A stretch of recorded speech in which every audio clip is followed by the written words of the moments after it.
유영민 장관님. 아니, 안녕하세요, 정도현 씨. 장관님을 인터뷰하러 미래에서 왔습니다. 어서 오십시오. 장관님을 인터뷰하러 미래에서 왔습니다. 어서 오시려. 장관님을 인터뷰하러 미래에서 왔습니다. 안녕하세요. 긴 이야기 짧게 정리해드리는 장도연의 롱터뷰. 오늘은 과학기술정보통신부 장관님 모시고 이야기 나눠보도록 하겠습니다. 장관님 안녕하세요. 안녕하세요. 장관님. 예. 요즘 정말 많이 나오는 말인데 5G 세계 최초 상용화라는 말을 많이 쓰잖아요. 예. 정확히 설명을 좀 부탁드릴게요. 세계 최초도 중요한데요. 네. 지금부터 이제 세계 최고가 되는 게 중요하거든요. 속도는 4G보다도 한 20배 빠르거든요. 그거를 영화 한 편을 지금 다운로드 하는데 우리가 LTE에서 한 1분 정도 빠르면은 네. 그런데 한 6초 내지 10초 내에 다운로드로 가능하고 확 줄어드는 더 중요한 게 있어요. 뭐죠?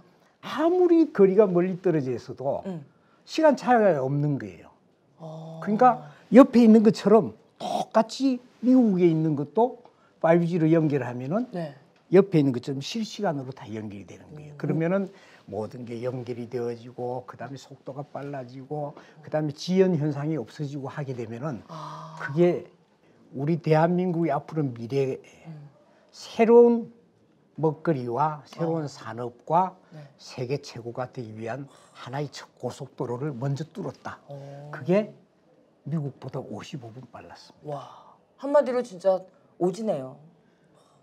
내가 있는 곳과 그 다른 먼 곳에 있는 것을 연결해 주신다고 하셨잖아요. 너와 나의 연결고리. 이건 우리 안의 소리 한번 부탁드릴게요. 너와 나의 연결고리, 이건 우리 안의 소리. 훅! 훅! 자, 이제 민심 인터뷰를 시작할 건데요. 예. 장관님은 워낙 바쁘시지만 인터넷으로 기사는 많이 보시죠? 많이 보죠. 네. 그러면 댓글도 혹시 댓글 가급적 안 보려 합니다. 아, 너무 상처 주는 게 많아가지고. 좀 그래도 봅니다. 열심히. 보긴 보세요. 그러면 장관님께 어쩌면 상처가 될 수도 있는 댓글 제가 정확히 토시전 안 드리고 읽어드리도록 하겠습니다. 예, 각오하겠습니다. 통신재난이 이렇게 사람을 패닉으로 만들지 몰랐다라는 댓글이 있었어요. 저도 사실은 많이 놀랐어요. 이게 단순히 그냥 전화가 안 된다고 해서 그냥 안 되나 보다 했는데 생각보다 불편한 점이 너무 많은 거예요. 그랬죠. 결제도 안 되고 거의 뭐 연락할 방법이 없으니까 이게 정말 뭔가 손발이 다 꽁꽁 묶인 느낌이었는데 맞습니다. 그거에 대한 차후에 뭐 대응책이나 그걸 통해서 굉장히 아픈 비산 수업료를 내는 교훈을 줬죠. 그래서 굉장히 많이 반성을 하게 됐고 그것을 계기로 해서 이 재난에 대한 것을 다시 근본적인 것부터 점검을 다시 했죠. 우리가 미리 그것을 과학적으로 예측을 하고 또 예방을 하고 하는 그런 것들을 다 시스템화하고 그 감지하는 여러 가지 설비들이 들어갈 거 아닙니까? 통신사에서 그런 부분들을 빨리 조기에 투자를 하도록 하고 이런 대책들을 구체적으로 전국에 있는 것을 다 하나하나 다 실사를 다 했습니다. 그래서 거기에 맞는 대책들을 다 수립을 했고 과거에는 이제 A라는 통신사에 문제가 생겼으면 A 통신사가 모든 것을 해결해야 됐는데 이번 교훈에 특정 통신사가 문제가 생겨도 다른 통신사들이 같이 연합을 해서 빨리 수습을 하는 체계를 갖추었습니다.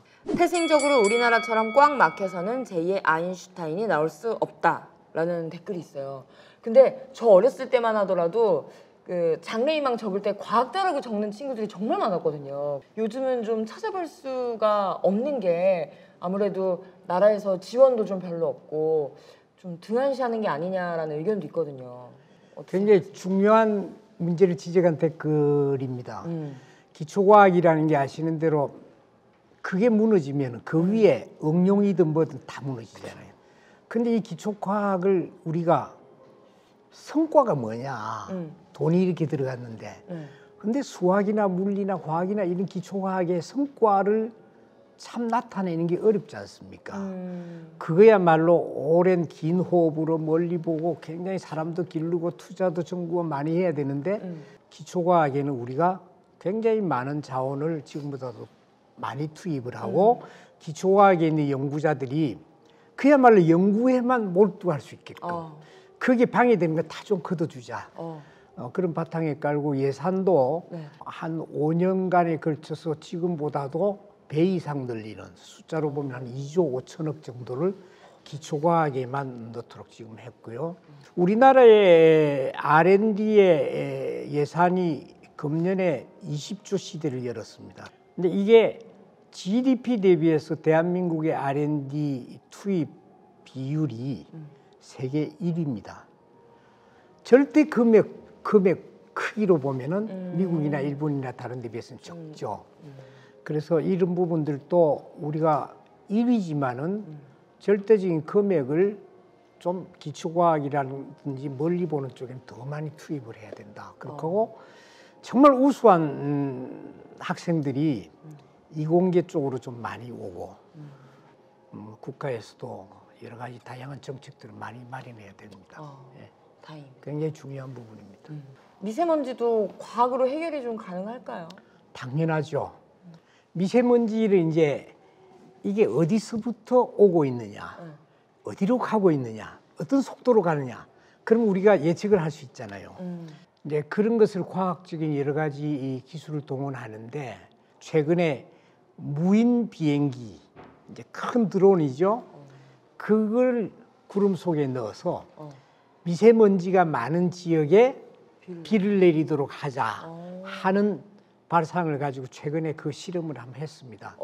그래서 그런 것도 많이 적극적으로 하고 이 미세먼지만큼은 굉장히 적극적인 상상력을 가지고 온갖 과학 기술을 다 동원해야 될 것 같아요.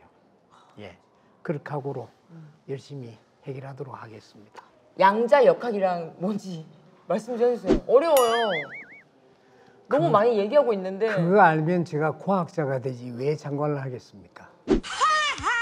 인공지능도 일본한테 밀리고 연구비는 다른 나라에 비해 택도 없고 이래서 뭐 혁명이라고 부르겠나라는 아주 뼈아픈 댓글이 있는데 세계적으로 봤을 때 어떤 위치인지도 좀 궁금하고요. 그리고 나라에서 좀 지원이 확실히 잘 되고 있는지 그것도 좀 궁금해요.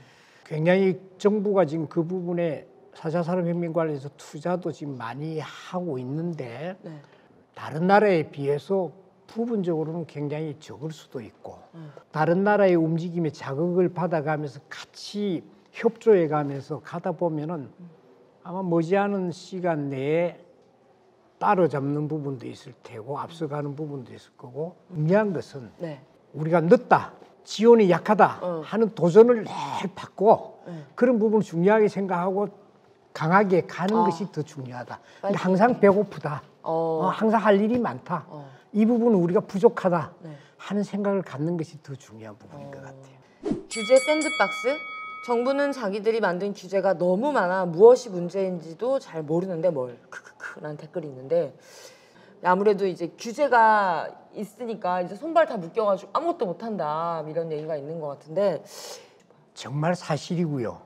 굉장히 중요한 문제고 어쩌면은 우리의 그 발목을 잡는 부분이 규제일 수 있습니다. 이 규제 문제를 우리가 얼마나 잘 푸느냐에 따라서 성공하게 될 거고 그래서 규제 샌드박스는 어린이 놀이터 하시잖아요.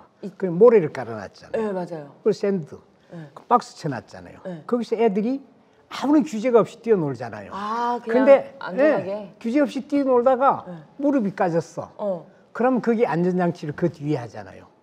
그래서 규제 샌드박스라는 것은 규제 없이 일단 진입을 하고 사후에 필요한 규제를 최소한으로 해서 하자. 그래서 그 이름을 규제 샌드박스로 붙였죠.